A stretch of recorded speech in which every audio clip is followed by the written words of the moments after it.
सभी साथियों को मेरा नमस्कार। आज के वीडियो में हम बात करेंगे कृषि रसायन प्रायोगिक परीक्षा 2022 के बारे में। माध्यमिक शिक्षा बोर्ड राजस्थान अजमेर ने 2022 में होने वाली बोर्ड की प्रायोगिक परीक्षाओं के लिए भी अंक योजना, पेपर का पैटर्न, प्रश्न पत्र का निर्माण किस प्रकार से करना है, अंक भार क्या रहेगा, ये जारी कर दिया है। और आज के वीडियो में हम कृषि रसायन की प्रायोगिक परीक्षा 2022 के बारे में बात कर रहे हैं। प्रायोगिक परीक्षा में किस प्रकार का प्रश्न पत्र रहेगा और अंक योजना किस प्रकार से रहेगी, कौन कौन सी चीज़ें आपको कॉपी में लिखनी है जिनके आपको मार्क्स दिए जाएंगे, इन सभी के बारे में मैं बताने वाला हूं। इसके अलावा और भी प्रायोगिक परीक्षाओं के वीडियो मैंने बनाए हैं जो आपके लिए बहुत ही इम्पोर्टेंट सिद्ध होंगे। उन उन वीडियो के लिंक आपको इस वीडियो के डिस्क्रिप्शन बॉक्स में मिल जाएंगे, जहां से जाके आप उन्हें देख सकते हैं। यदि आपने अभी तक मेरा चैनल स्टार साइंस सब्सक्राइब नहीं किया है तो इसको आप ज़रूर सब्सक्राइब करें, साथ ही बेल आइकन भी दबाएं ताकि इसी प्रकार के लेटेस्ट वीडियो आप तक जल्दी से जल्दी पहुंच सके। इसके वीडियो में हम कृषि रसायन की प्रायोगिक परीक्षा किस प्रकार से ली जाएगी और प्रश्न पत्र का निर्माण किस प्रकार से करना है, अंक भार मार्किंग स्कीम क्या रहेगी, इन सभी के बारे में जानेंगे। तो चलिए शुरुआत करते हैं। दोस्तों, इसके अलावा और भी कई विषयों के ब्लूप्रिंट के वीडियो भी 10वीं और 12वीं क्लास के मैंने बनाए हैं, क्योंकि बोर्ड ने इस बार एनसीईआरटी का सिलेबस लागू किया है। तो ब्लूप्रिंट बोर्ड ने जारी किया है और मॉडल पेपर भी जारी किए हैं। तो बोर्ड द्वारा जो ब्लूप्रिंट जारी किया गया था उसमें विभिन्न प्रकार के प्रश्न होते हैं, तो उन सभी को समाविष्ट करके मैंने एक शॉर्ट में ब्लूप्रिंट बनाया है, जो वीडियो भी आप हमारे चैनल पर प्लेलिस्ट में जाकर देख सकते हो। इसके अलावा दोस्तों, मैं इंस्पायर अवार्ड और अन्य स्कॉलरशिप योजनाओं से संबंधित वीडियो भी बनाता हूं, जो भी आप चैनल के प्लेलिस्ट में जाकर देख सकते हैं। तो चलिए इस वीडियो की शुरुआत करते हैं। माध्यमिक शिक्षा बोर्ड राजस्थान अजमेर उच्च माध्यमिक कृषि रसायन प्रायोगिक परीक्षा 2022। विद्यालय का नाम, विद्यालय का कोड, जो बोर्ड का कोड होता है यहाँ पे आ जाएगा। दिनांक, कहाँ से कहाँ तक परीक्षा ली गई है, समय क्या रहा है और बैच नंबर यहाँ पे आएंगे। समय अवधि दोस्तों 4 घंटे की रही है और पूर्णांक रहेंगे इसमें 30 अंक। तो अब मैं आपको बताने वाला हूँ कि प्रश्न पत्र प्रारूप किस प्रकार का रहेगा और उस प्रश्न में कौन कौन सी चीज़ें आपको कॉपी में लिखनी है जिनके आपको अंक मिलेंगे, कौन सी चीज़ों के आपको कितने कितने अंक मिलने वाले हैं, प्रत्येक प्रश्न कितने नंबर का रहेगा, ये सभी मैं आपको बताने वाला हूँ। तो कृषि रसायन प्रायोगिक परीक्षा की हम बात कर रहे हैं। तो पहला प्रश्न दोस्तों इसका ये रहेगा, दिए गए साधारण क्षेत्र, ऊसर क्षेत्र, बगीचा लगाने हेतु चयनित क्षेत्र से मृदा नमूना लेने की विधि का प्रदर्शन कीजिए। नमूने को प्रयोगशाला में भेजने हेतु तैयार भी कीजिए। ये पहला प्रश्न रहेगा और ये आएगा दोस्तों आपके 5 नंबर का। अब 5 नंबर में आपको क्या क्या लिखना है, किन किन चीज़ों के 5 नंबर रहेंगे। तो मृदा नमूना लेने के यंत्रों का सही संचालन करने पर आपको 1 अंक दिया जाएगा। मृदा नमूना लेने के सभी चरणों का सही प्रदर्शन करने पर आपको 2 अंक दिए जाएंगे। और प्रयोगशाला में भेजने के प्रक्रम का प्रदर्शन भी आप सही करोगे तो इसके भी आपको 2 अंक दिए जाएंगे। तो पहला प्रश्न आपके दोस्तों 5 अंकों का रहेगा। इसमें केवल आपको डायग्राम बनाना पड़ेगा और सारे जो फील्ड का काम है उसी के नंबर है, तो केवल डायग्राम, कॉपी में डायग्राम ही बनेगा। इसके अथवा में आपको दूसरा प्रश्न दिया जा सकता है जो इस प्रकार से रहेगा। पहले प्रश्न के रूप में, दिए गए मृदा नमूने का मृदा संतृप्त पेस्ट तैयार कीजिए, इसकी गणना कीजिए, तैयार संतृप्त मृदा पेस्ट से निस्सारण निकालिए। 5 नंबर का ये रहेगा, उसमें से या इसमें से एक आएगा। तो मार्किंग स्कीम इसकी देख लीजिए किस किस चीज़ों के नंबर रहेंगे। तो मृदा संतृप्त पेस्ट सही तैयार करने पर आपको 1 नंबर दिया जाएगा।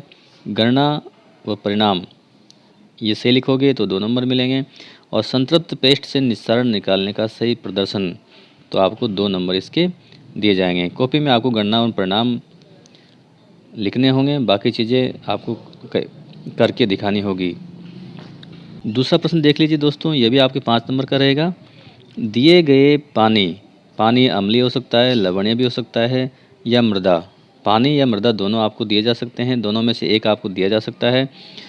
मृदा भी अम्लीय या लवणीय हो सकती है का पीएच मीटर की सहायता से पीएच ज्ञात करना है तथा ईसी मीटर की सहायता से ईसी या विद्युत चालकता ज्ञात कीजिए। तो ये दूसरा प्रश्न दिया जाएगा आपको और इसमें क्या क्या चीज़ें लिखनी होगी और अंक बाहर इस प्रकार से रहेगा। पीएच का सिद्धांत आपको लिखना पड़ेगा, इसका 1 नंबर मिलेगा। और पीएच प्रेक्षण लिखना पड़ेगा, 1 नंबर इसका मिलेगा। परिणाम लिखना पड़ेगा और ये आपको आधा नंबर का ये रहेगा। तो 2.5 नंबर का पीएच वाला रहेगा इसमें और 2.5 नंबर का ही इसमें ईसी वाला रहेगा।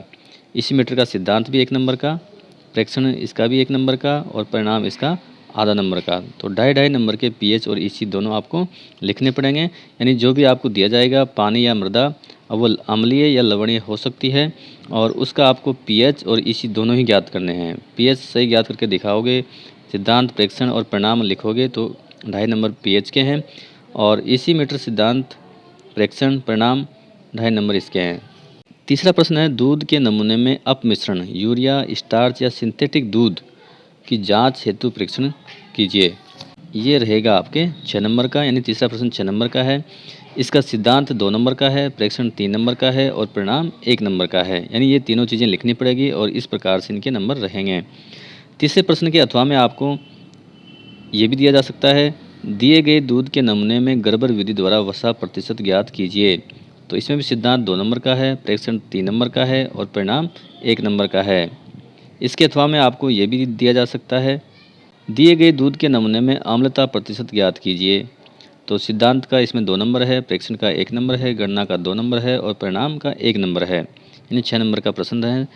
इसके अथवा में ये भी दिया जा सकता है, दिए गए दूध के नमूने का लैक्टोमीटर द्वारा आपेक्षिक घनत्व ज्ञात कीजिए।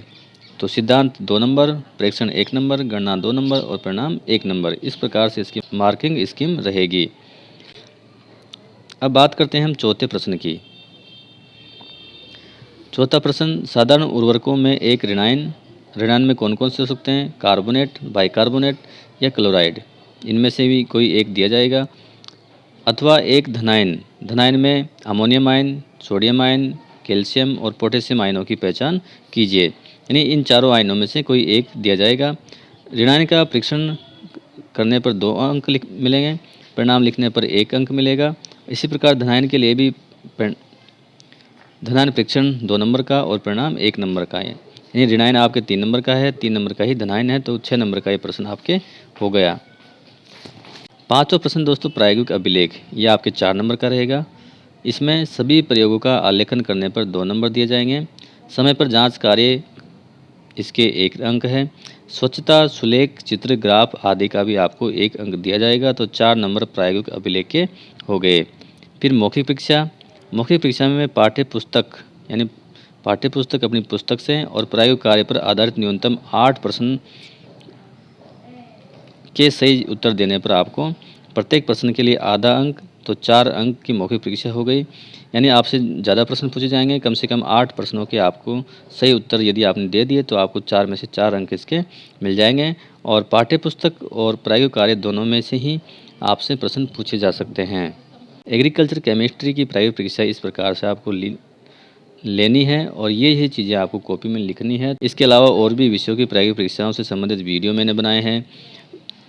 कई सारे विषयों के ब्लूप्रिंट से संबंधित वीडियो भी मैंने बनाए हैं, जो भी आप प्लेलिस्ट में जाकर देख सकते हैं।